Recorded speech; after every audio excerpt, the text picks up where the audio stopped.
Во Делчево се вареше највеселата сливова ракија.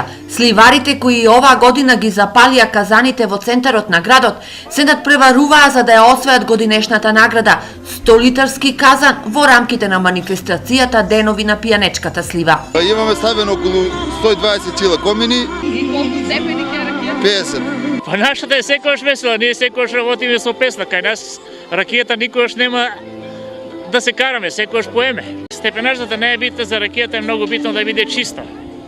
Чиста, убава, питка и квалитетна. Освен ракија, на штандовите се вараше и мармалад од сливи, но беа изложени и прехранбени производи од сливи. За овој саем подготвивме производи од слива, најразлични производи од слива.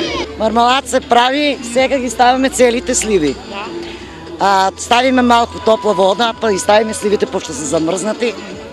Да се размрзнат и ќе вари додека изври, додека се раскинат сливите и мармаладо е гот.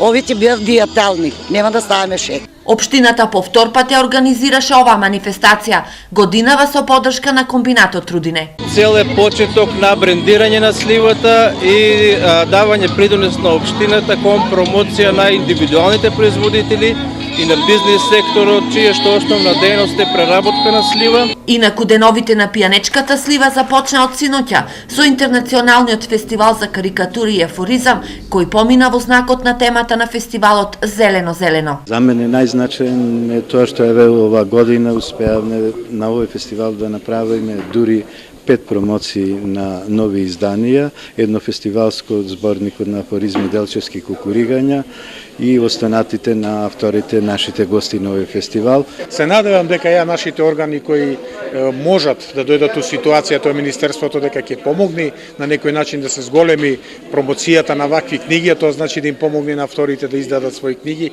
Делчево Од година во година фестивалот во Делчево станува се подобар и подобар. Му предвидувам се подобри денови и многу успешни изложби и промоции. Во конкуренција од над 150 карикатури на автори од целиот свет, златната плакета ја доби Кај Вејдонг од Кина, а од афористичарите познатиот афористичар од Македонија Васил Толевски. Наредната година острите пера на карикатуристите и афористичарите ке творат на темата Внимавај човек.